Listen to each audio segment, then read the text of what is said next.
Toujours dans notre lancée, là nous avons expliqué que le Seigneur porte aussi plusieurs couleurs. Nous avons pris la couleur blanche, blanc et vermeil ensemble. Et nous sommes maintenant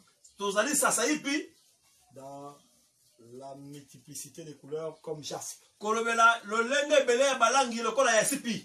Quand il a pris le visage de la pierre de jaspe, il a la multiplicité des couleurs. Et en prenant la forme de cette pierre est présentée comme la dernière pierre sur la poitrine du souverain sacrificateur. Mais elle est présentée comme la première pierre sur le fondement de la ville sainte. Dans Apocalypse chapitre 21. Et nous avons dit ceci. En se référant à Exode 28. Comme étant la dernière pierre. Ça représente Benjamin. Et le Seigneur, comme Benjamin, il est le dernier. Et il est le premier aussi. Il est le dernier. Là, il prend la forme du serviteur. Il est le premier. Parce que Benjamin est le premier à prendre le trône en Israël.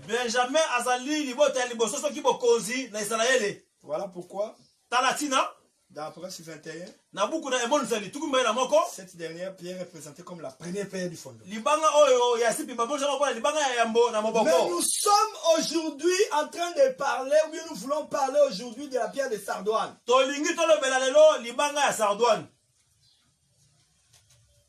Cette pierre se retrouve dans plusieurs endroits dans les Écritures. Mais nous allons évoquer seulement 3 endroits dans les Écritures. Parce que les Écritures, c'est notre jardin. Amen. Si nous voulons puiser de la nourriture, nous allons entrer dans les Écritures. C'est ainsi nous avons constaté ceci, frère. Dans Ézéchiel 28 et dans Exode 28. On présente cette pierre comme la première pierre. Nous lisons Exode 28. Parce que des fois, quand nous donnons des versets comme ça en passant, d'autres gens n'ont pas le temps aussi de vérifier dans les Écritures. Voilà pourquoi nous lisons dans Exode 28, verset 17. Tu enchasseras une garniture de pierre. 4 rangées de pierres. Première rangée. Il sardoine. Il topaze. Il émeraude. Donc la pierre de sardoine est présentée comme la première pierre dans la poitrine du souverain sacrificateur. Or, ces pierres-là portaient des noms.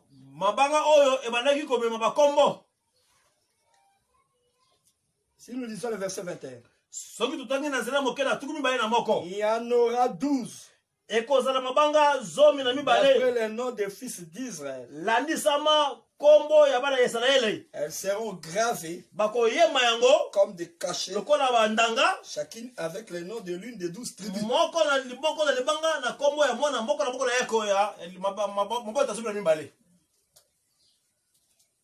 Or, nous savons que quand le Seigneur parle de 12 tribus, il les classe toujours par ordre de naissance. Généralement, il fait ça.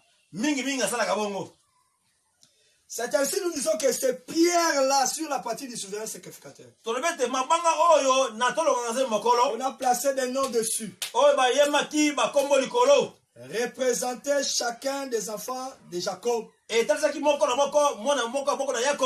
tapé l'ordre de naissance. La première pierre parle du premier fils. La seconde, du second fils. Troisième pierre, troisième fils. Ainsi de suite. Mais vous avez remarqué ceci, frère, que ces pierres-là aussi se retrouvent chez les rois des Tyr. Quand nous prenons Ézéchiel 28, l'Écriture dit ceci. Dans le verset 13. Tu étais en Éden. Les rois les jardins de Dieu. Tu étais couvert de toute espèce de pierres précieuses.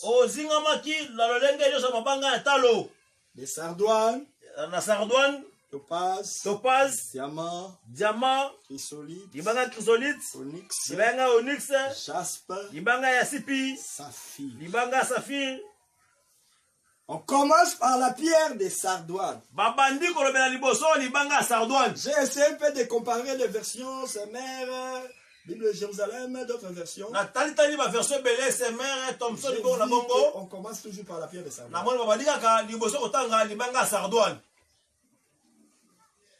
Mais dans Apocalypse 21,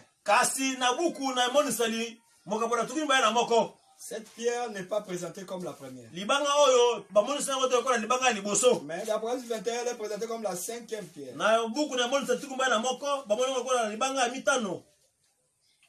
Le cinquième fondement.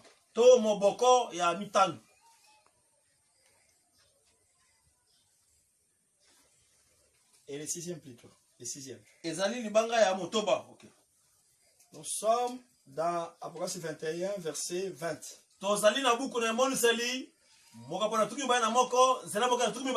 Les cinquièmes de Sardonyx. Les sixièmes de Sardoine. Les septièmes de chrysolite. Huitième de béryl. Neuvième topaz. Dixième chrysoprase. Les onzième hyacinthe. Douzième améthyste.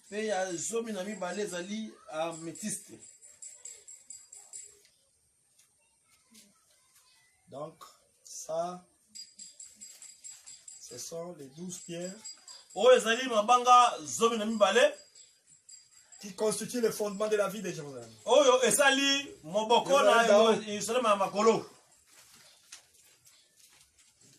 Donc la pierre, nous ne parlons pas plus de pierres précieuses.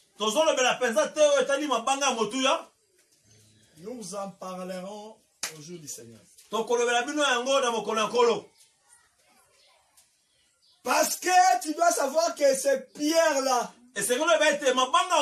présentées comme 12, dans Exode 28, il y a certaines pierres qu'on a ajoutées qui n'étaient pas dans l'Exode 28,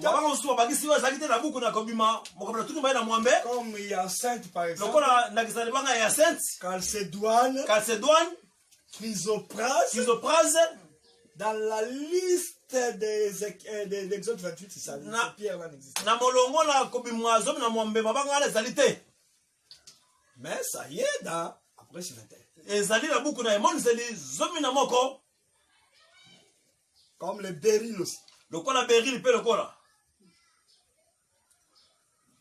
Mais nous voulons souligner quelque chose. Noir sur blanc dans les Écritures, on ne donne pas la couleur de la pierre de Sardoine.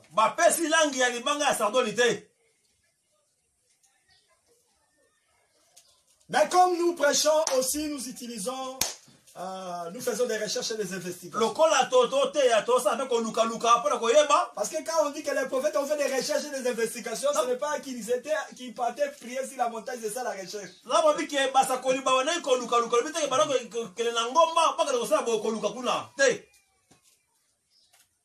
Là, c'est invoquer l'Éternel. Parce que tu remarqueras, ceci même Daniel avant de prier. À lire.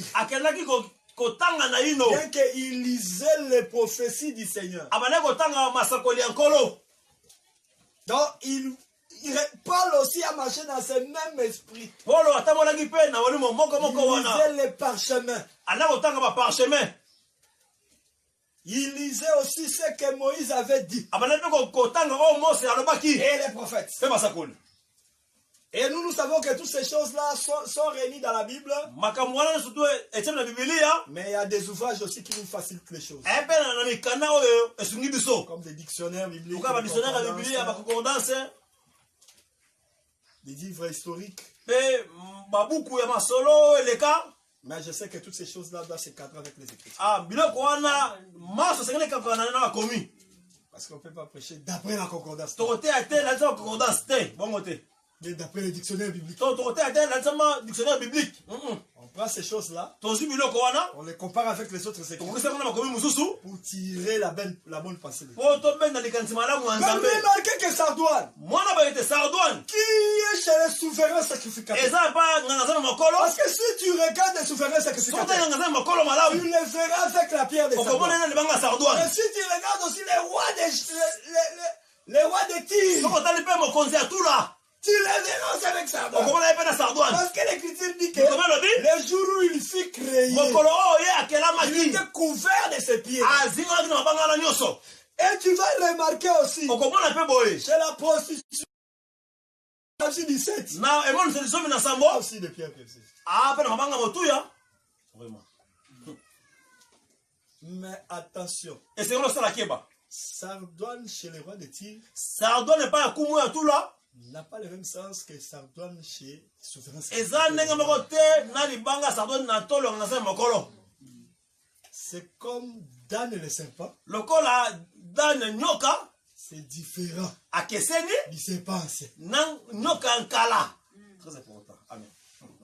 L'ennemi, quand il prend la forme du serpent, c'est un séducteur. Mais quand Dieu prend la forme du serpent, c'est pour renverser les cavaliers. C'est pour renverser l'ennemi.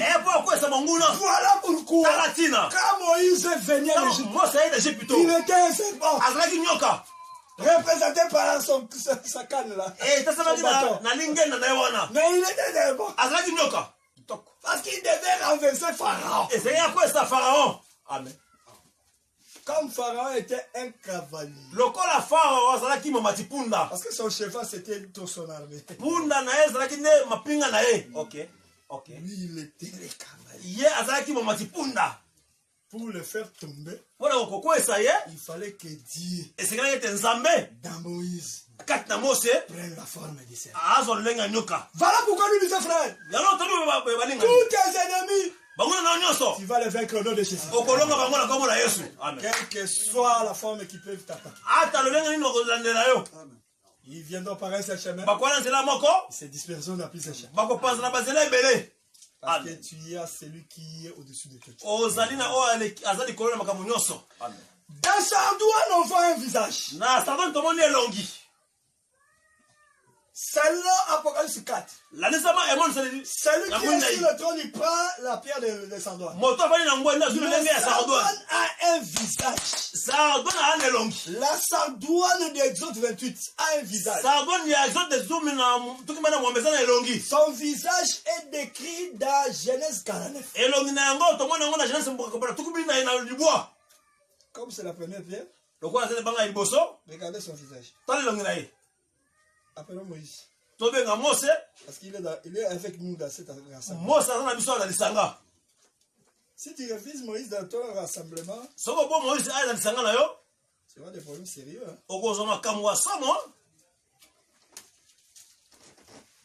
On entre par Genèse. Si tu veux entrer dans la ville, on doit entrer par Genèse. C'est ça.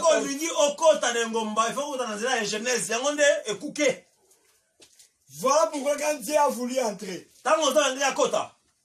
pour parler du commencement, il est entré par Genèse.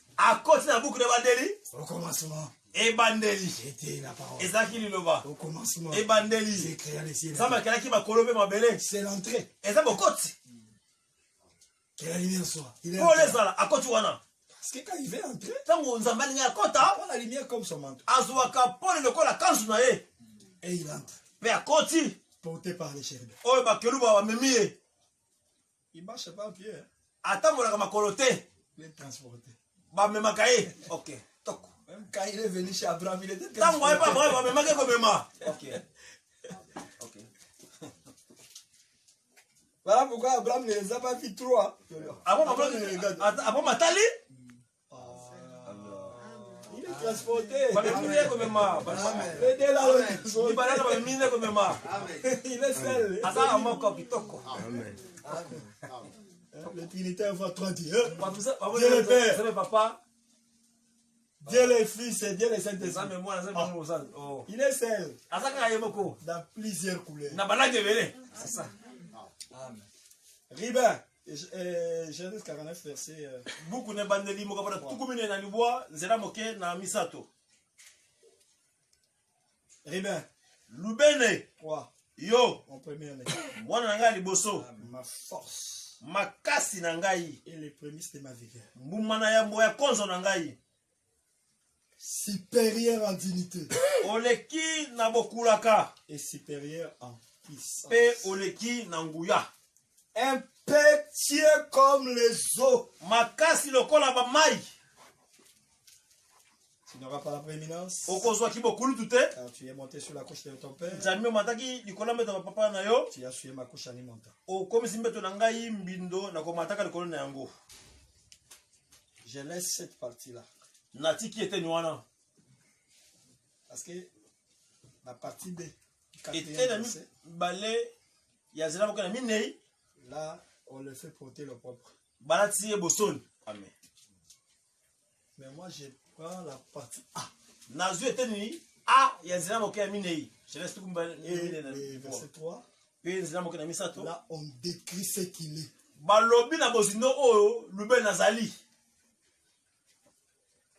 On le présente comme le premier-né. Qui est le premier-né? La force et les prémices de la vigueur du Père. Papa. Voilà pourquoi, pour écrouler Pharaon, on devait détruire sa force et sa vigueur. Et sa force et sa vigueur étaient représentées par les premiers-nés.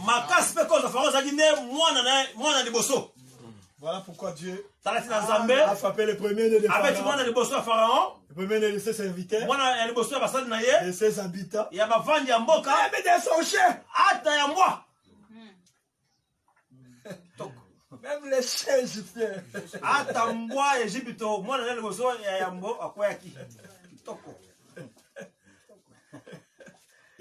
Ah, c'est merveilleux. Parce que le Seigneur l'a dit. Même les chiens vont pleurer.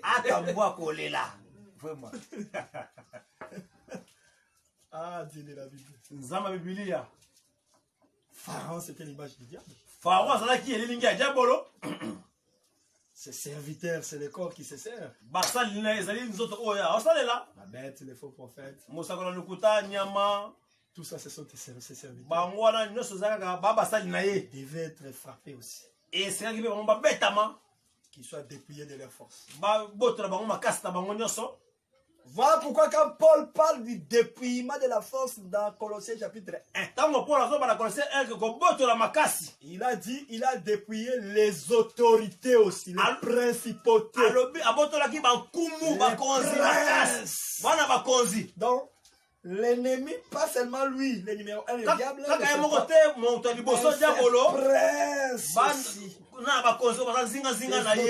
ces principautés ont été dépouillées.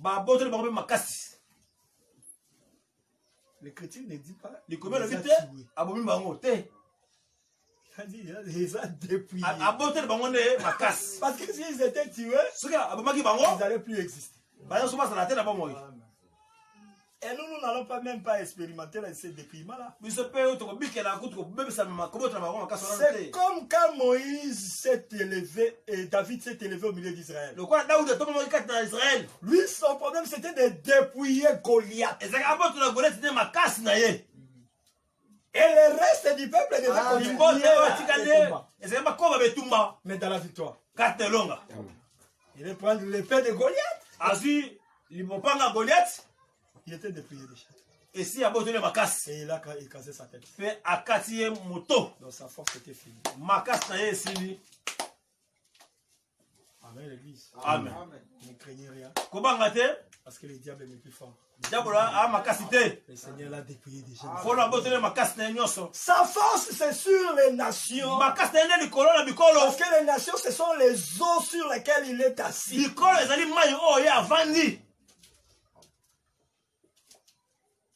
Mais il faut savoir ceci, frère. Et tous ces gens-là, le Seigneur les a dépouillés. Les sorciers, les magiciens, les serviteurs des pharaons, Dieu les a dépouillés. Les faux prophètes, les faux apôtres, dépouillés. Et leurs chiens. Il faut faire attention. Hein. Et c'est ok, bah? Là, tu vas voir.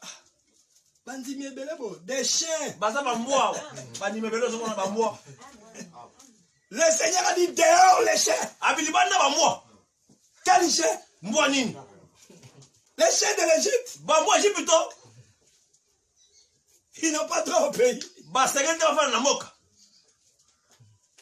Mais nous qui étions des chiens. Amen. Il nous a donné la place sur la table. Amen. Amen. Il faut faire très attention dans les mouvements des Écritures. Très important. Si tu ne parviens pas à différencier ces choses, tu risques d'être séduit et emporté dans les mauvais choses. Parce que je te dis que quand tu vas voir le roi de Tyr, tu verras Sardoine.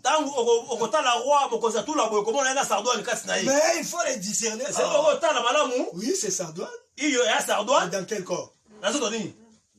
Ah, le corps du roi de Tyr. Ah, ça n'est pas mon cause à tout là. Tu verras les miracles. Tu verras les prodiges. Tu verras les signes. Tu verras les prophéties. Mais dans quel corps? Très important. Serviteur de Dieu ou serviteur du diable? Pour discerner. Discerner seulement la voix.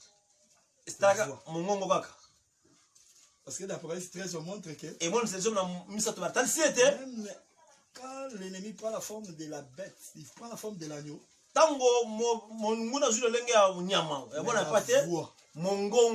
la voix du dragon. La voix, c'est l'enseignement.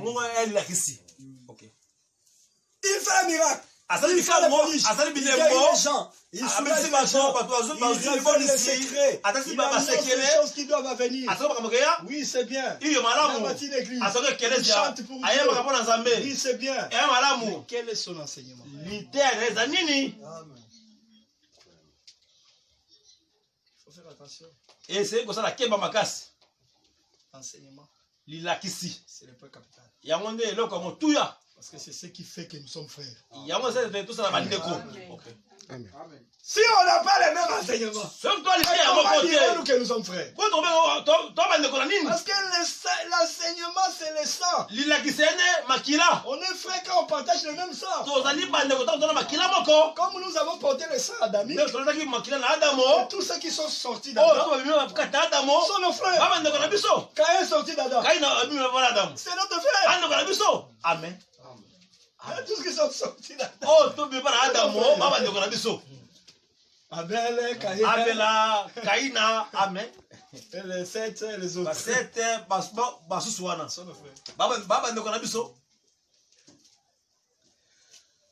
Le visage cache cette pierre de Sardoine. C'est le visage de Ribin. Qui est Ribin? C'est la vigueur. Qui est Ribin? C'est la force. C'est la supériorité. Et la dignité. Voilà pourquoi on les voit assis sur le toit. Il est au-dessus de tout. Parce que le roi est supérieur.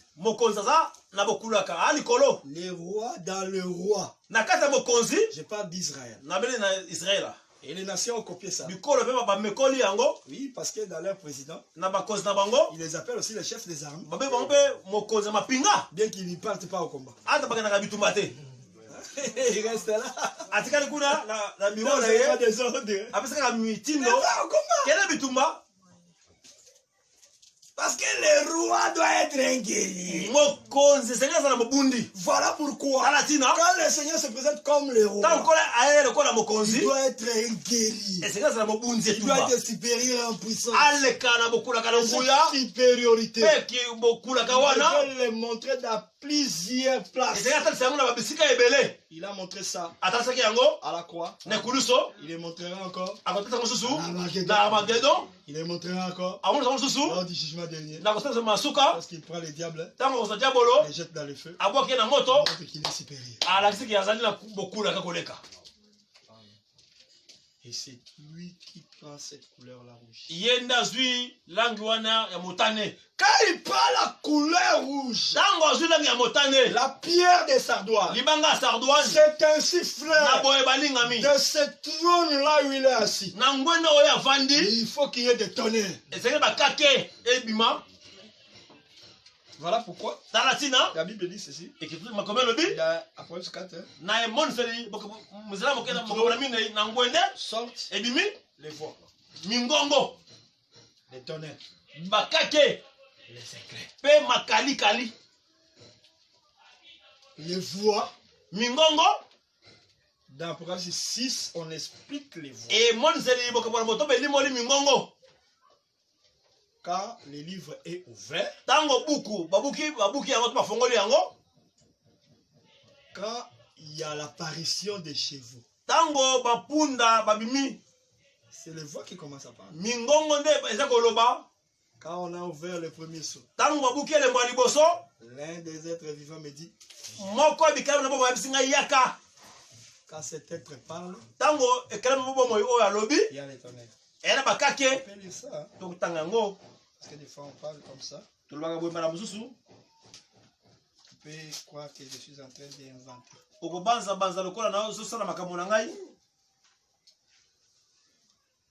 Je suis dans Apocalypse 6, verset 1. J'ai regardé. Quand l'agneau ouvrit un de ces seaux, j'ai entendu l'un des 4 êtres vivants qui disait, viens. Le verset 3. Quand il ouvrit le second seau, j'ai entendu le second être vivant qui disait, viens.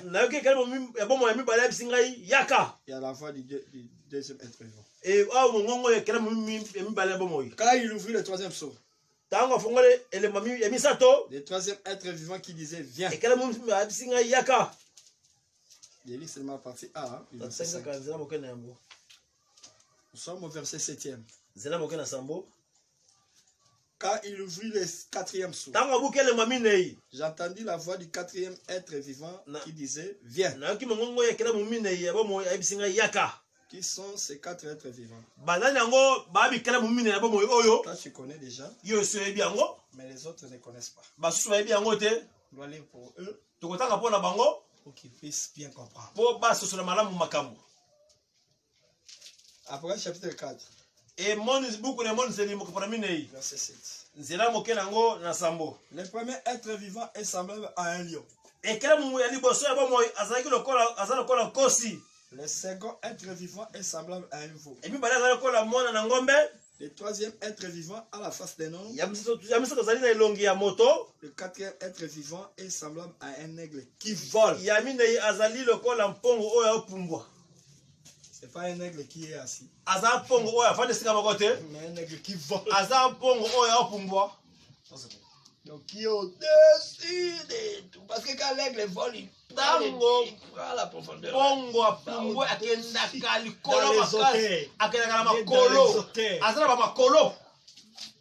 ne volent pas comme la colombe. Il y a pour me rater le benga. Ou les hirondelles. Donc, les hirondelles.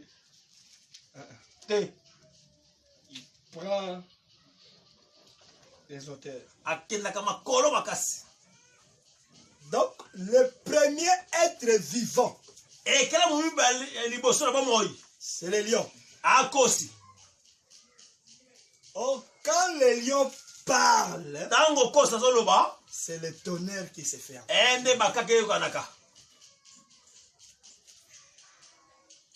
Il va me dire, qu'est-ce qu'il éprouve? Mais le verset, le chapitre 6e qu'on vient de lire, on a dit, quand l'agneau ouvrit un de ses seaux, j'entendis l'un des 4 êtres vivants qui disait comme d'une voix de tonnerre.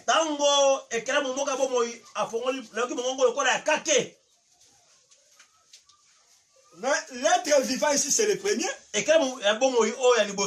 Parce que quand il a ouvert un second seau, on parle du second être vivant. Quand il a ouvert le troisième seau, on parle du troisième être vivant. Quand il a ouvert le quatrième seau, on parle du quatrième être vivant. C'est que la première voix, c'était la voix du premier être vivant. La voix du lion.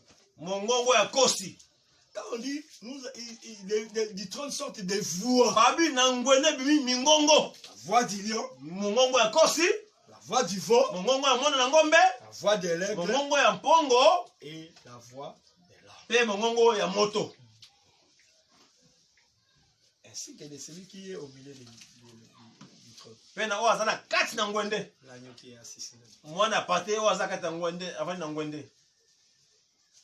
Mais quand les lions parlent, on entend le tonnerre. Voilà pourquoi. Apocalypse 10. Que quand l'ange puissant il va poser les pieds sur la mer et sur la terre, il va rougir comme un lion. Il y a les tonnerres qui se feront. Amen. Amen. Les tonnerres, les sept tonnerres. On a refusé à Jean d'écrire. Aujourd'hui, les gens commencent à dire n'importe quoi. Tu vas laisser tonnerre, c'est le message. C'est que ça doit faire fuir les gens. Parce que quand il y a la voix du tonnerre, c'est la colère. Oh Dieu, quand il parle à l'épouse, sa voix est douce. C'est la voix de l'agneau qui est douce et agréable. Voilà pourquoi de sa bouche sort réellement le miel et le lait. C'est ainsi, frère. Quand il parle de fidélité, il a plusieurs choses qu'il réalise en lui.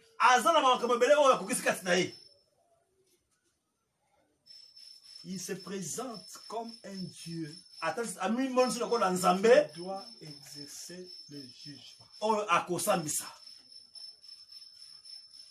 Mais avant de juger, il doit d'abord racheter. C'est ainsi. Il y a plusieurs voix qui sortent. Mais il y a aussi les éclairs. Du trône là où il est, il fait sortir les éclairs. Il fait sortir les tonnerres. Il fait sortir le voix. Le voix, c'est ce que nous écoutons aujourd'hui dans ce temps.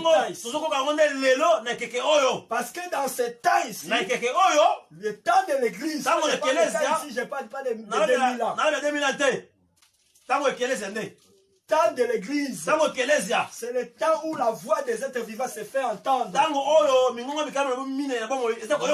Mais les lions sa voix dans l'église, ce n'est pas pour faire trembler le peuple, mais c'est pour chasser l'adversaire.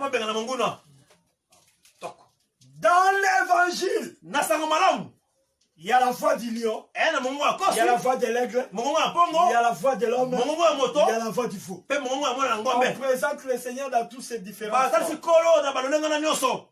Comme un lion, comme un homme puissant, un homme fort, qui ne recule devant personne.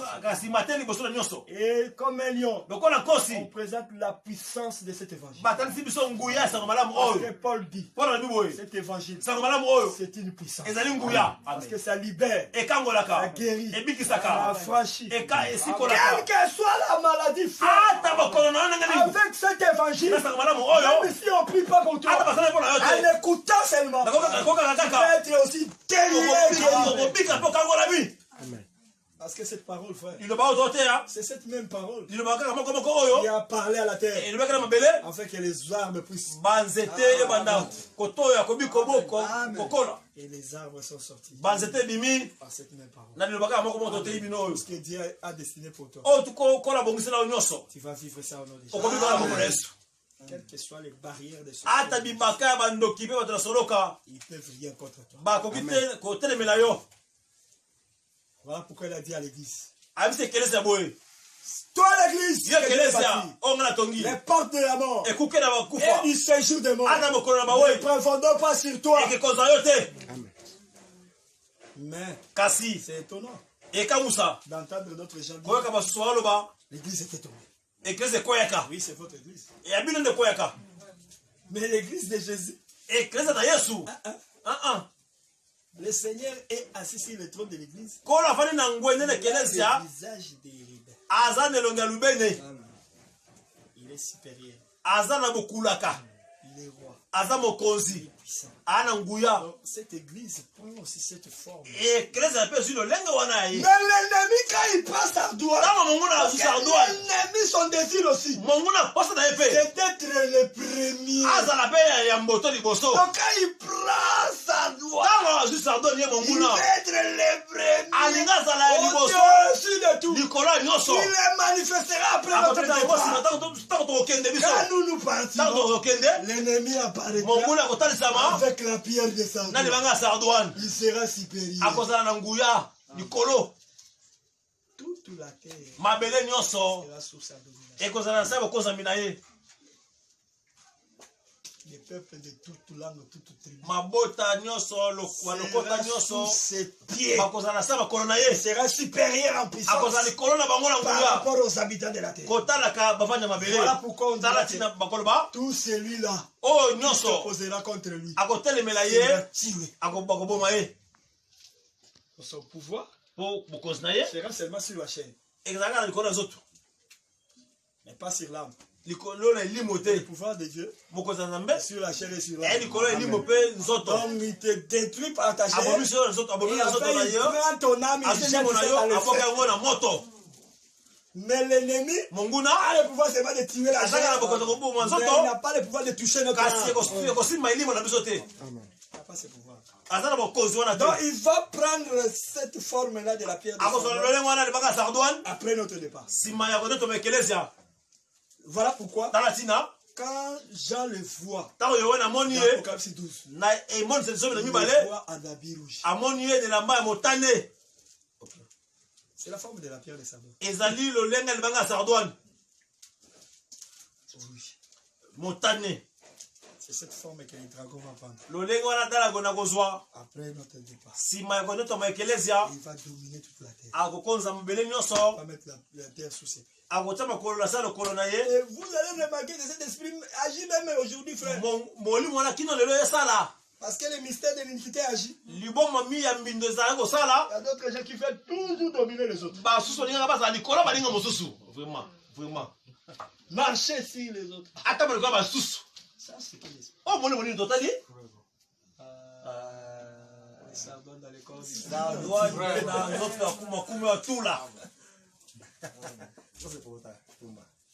parce que chez le Seigneur, frère, impétueux comme les eaux. Attention. Les eaux ont effacé les léopards, les lions. Et le mona nkosi, nkoi, ngombolo, dalagona. Les eaux Bamai ont couvert la montagne. Les eaux ont enlevé l'éléphant sur la terre. Et le mona nzokona babele. Très important. Amen. Et dans le royaume du monde, que nous voyons dominer aujourd'hui. Parce que Babylone était représenté comme Médès et Perse. Le cola Kosi, Koi. Et Grèce comme elle va. Grèce le cola Ngombolo. Et Rome comme elle va. Le cola Dalagona. Ils ont tous été effacés. Banso, Maï, l'État Bango. Parce que libère les eaux. Libère Maï. Amen. Quand le Seigneur se présente pour nous comme libère. Parce qu'aujourd'hui, nous, sommes comme libère. Amen, je crois. Amen. Les montagnes peuvent s'élever au-dessus. Nous avons les eaux. Nous allons les couvrir.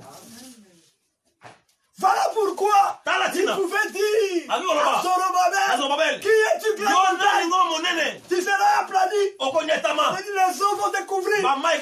Rivière va marcher sur toi.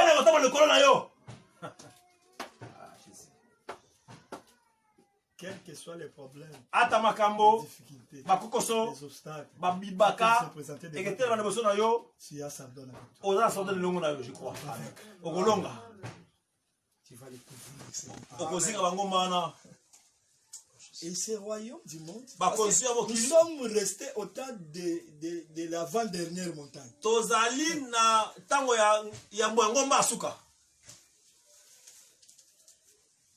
Parce que bien que l'Apocalypse parle de cette montagne, la 6e montagne va se présenter comme la 8e.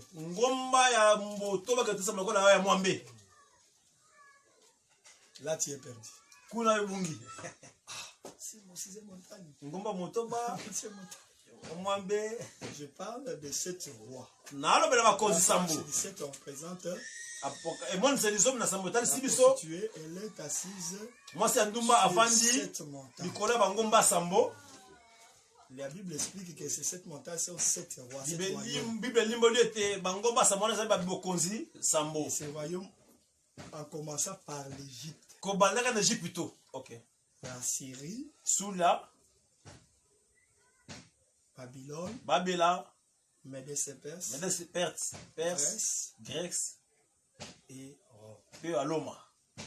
Rome était comme la 6e montagne.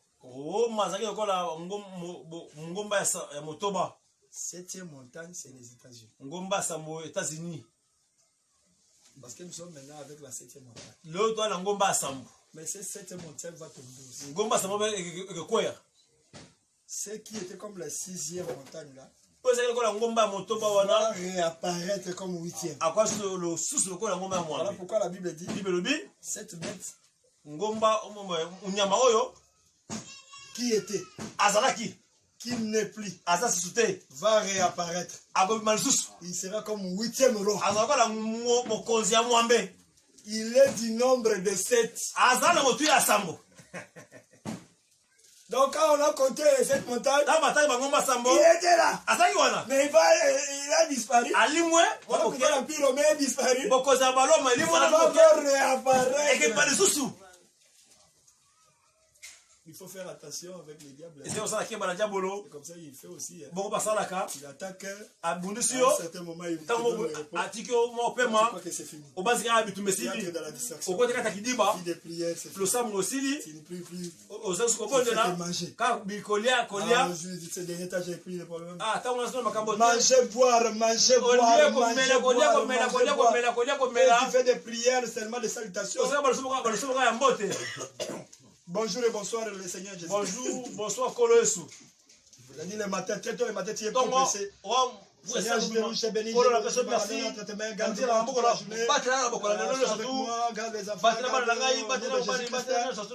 Amen. 45 secondes. 45 secondes, nous sommes aussi. Et 1 minute, ça tire. Vérifiez ça avec les unités. Ah, unité. Il est parlé avec quelqu'un. 58 secondes. 50 secondes. Même pas une minute. Pas même une minute, écoute. Et les autres font comme ça. Tu reviens le soir fatigué. Seigneur Jésus-Christ, je suis fatigué. Merci. Parce que tu m'as gardé toute la journée. Merci beaucoup. Ta grâce. Toute la famille. Au nom de Jésus-Christ. Amen. 59 secondes. Pas même une minute. Pas même une minute. Attends une minute. C'est tel genre de prière. L'ennemi va revenir. Et tu verras trop fort. Il va marcher cette fois. Et ma problème sont revenus encore. Oui. Il ne parle pas pour toujours. Le Seigneur nous a dit, vous chassez. Il n'a pas dit vous tuerez les démons. Vous chassez. Quand tu chasses, il part. Après, il va revenir. C'est un téti. Quand Israël poursuivait les Philistins, comme il ne les tuait pas tous, il les chassait. D'autres étaient morts. Mais après un temps, il revenait encore faire. C'est ce qui se passera aussi. La montagne là va s'élever. Et le Seigneur viendra aussi comme un rubin. À l'Armageddon. Les grandes eaux. Pour couvrir la montagne. Et quand il couvrira cette montagne, toutes ces montagnes-là, ça sera seulement l'arche qui va apparaître. C'est Dieu qui va prendre le contrôle du monde entier. Bien-aimé, mais crainte de rien. Ton avenir est assuré.